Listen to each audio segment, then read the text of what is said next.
शिव महापुराण की कथा में वर्णन आता है, कभी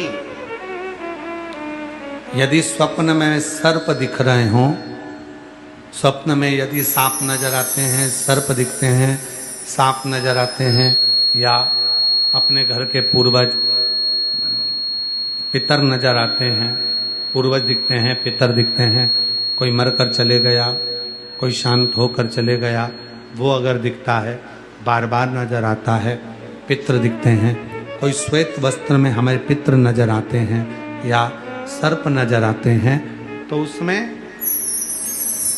शिव पुराण कथा कहती है कि 4 पुष्प लिए जाते हैं। उसमें 3 पुष्प श्वेत होते हैं और 1 पुष्प लाल होता है। 4 पुष्प लिए जाते हैं।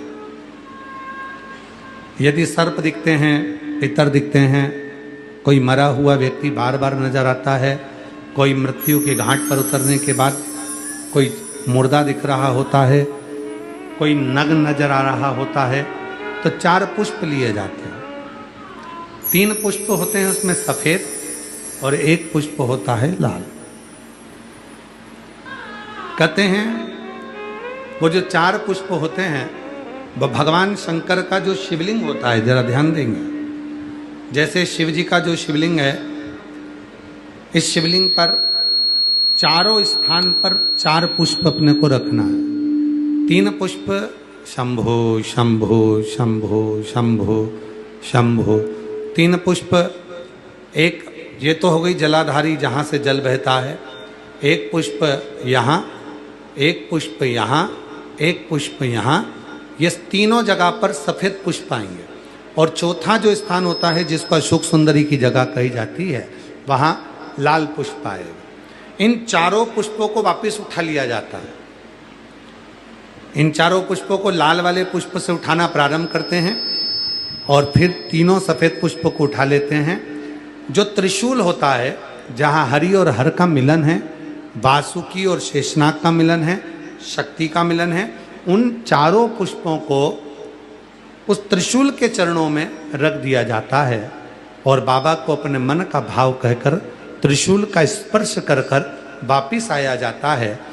उसके बाद में ना मुर्दे दिखते हैं, ना पितर दिखते हैं, ना सर्प दिखते हैं, ना कोई नग्न व्यक्ति दिखता है।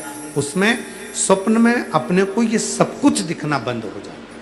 सब, ना कभी पितर दिखेंगे, ना कभी मुर्दे दिखेंगे, और ना कभी कोई श्वेत वस्त्र में नजर, कोई नहीं। क्यों? क्योंकि हरि और हर के मिलन का बिंदु है त्रिशूल। ये हरि और हर के मिलन का बिंदु है त्रिशूल। नीचे उसका जो डंडा, नीचे जो डंडा है वो शक्ति है, आदि शक्ति जगजननी जगदम्बा का एक प्रतिबिंब स्वरूप है, और ऊपर जो दोनों आकृतियाँ दिख रही हैं वो सर्प का स्वरूप है, और बीच में हरि और हर के मिलन का स्वरूप है, हरि हर मिलन का